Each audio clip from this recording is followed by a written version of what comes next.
investment opportunities that could benefit my country, Uganda, and the entire East African community.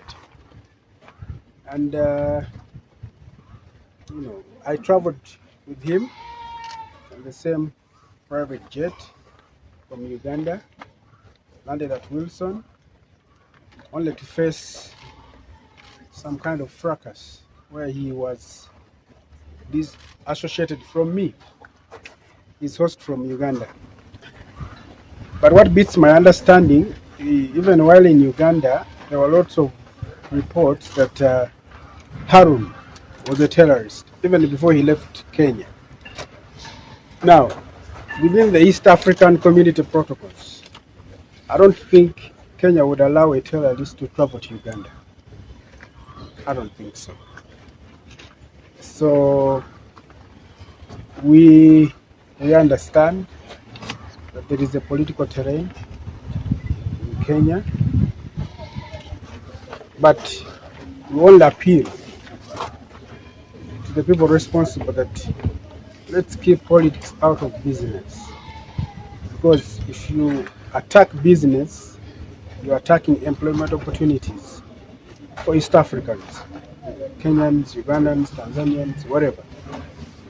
So this kind of act is a disappointment, one, to the leadership, and in myself, somebody that believes in the East African integration. This is just, something nonsensical.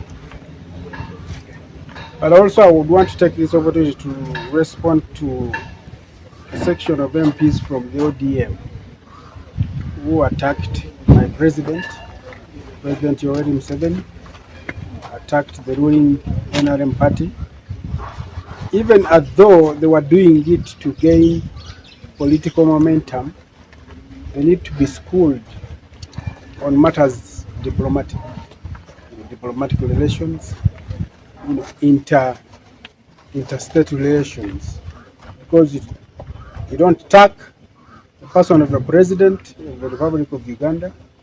You don't attack the ruling political party because you want to make news. Otherwise, that can turn out to be a serious diplomatic blunder. But for this purpose, I would want to be on record.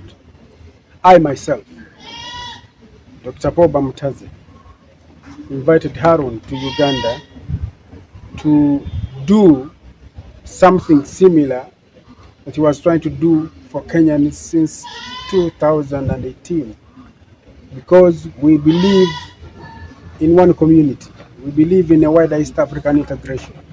We don't want to believe in tribes, small units of politics here and there.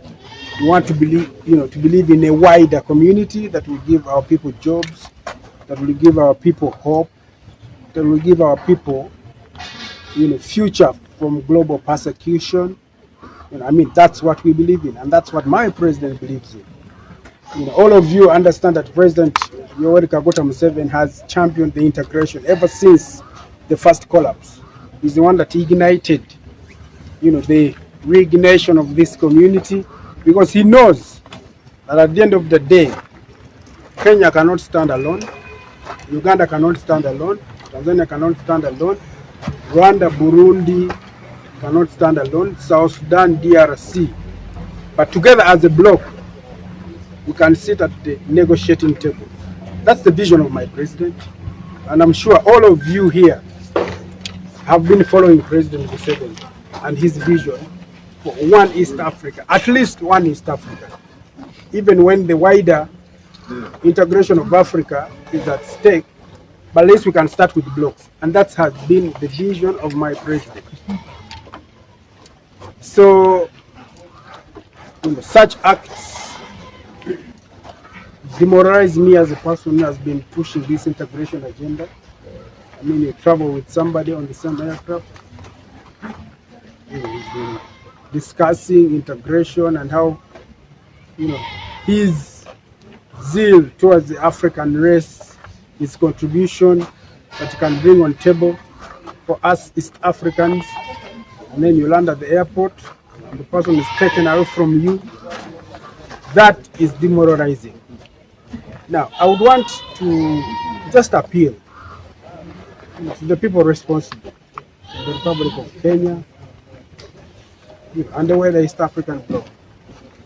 Let's try to manage our politics and desist from involving potential business investments that are coming to our region by some sort of cheap popularity politics.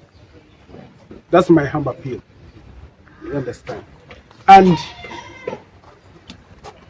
seeing a section of MPs bashing President Museveni and the NRM, that's quite on the unfortunate bit, because even Right Honorable Raila Amolo Odinga has on so many occasions campaigned for President Museveni. So why does his party come out at the last hour to say, okay, William Ruto is going to seek for political lessons from President Museveni, which was not, the case in point. This Harun we are talking about here has done substantial investment in Kenya. So if there is an extension to Uganda, what does it make our Kenyan brothers and sisters hungry? We are one region. What this guy is doing in Kenya, he just wants to replicate in Uganda, such that even we, our brothers, your brothers and sisters, we benefit. There is nothing. There's nothing strange. I heard so many people say that a deputy president who is preaching bottom up is taking investors from investing from Kenya to Uganda. But for your own information, this investor has done a lot here in Kenya. Uganda was just an extension of his vast kind of what is in his account. Okay, if Kenya can hold this much, the rest I can take to Uganda. So I shouldn't see any glitch or any conflict of interest in that kind of arrangement. So there is no issue. Kenya and Uganda have enjoyed diplomatic relations. I doubt, highly doubt, if the Kenyan people can identify a terrorist and clear that terrorist to go and mess up with their brothers and sisters in Uganda. I highly doubt. I highly doubt. So I traveled with Harun. If he was a terrorist, my security from the Ugandan government would have deterred me from traveling with him if he was a terrorist. So some of these things that we are witnessing might be short-lived, but we need to look at the impact, and to be particular, the negative impact that they are bound to cause to our region, the East African region. I'm not analyzing this as Ugandan or Kenyan or whatever, but I want to see this in the perspective of the region. And one thing I want to assure you Kenyans, you see, for us in the wider East African community, we look forward to you guys.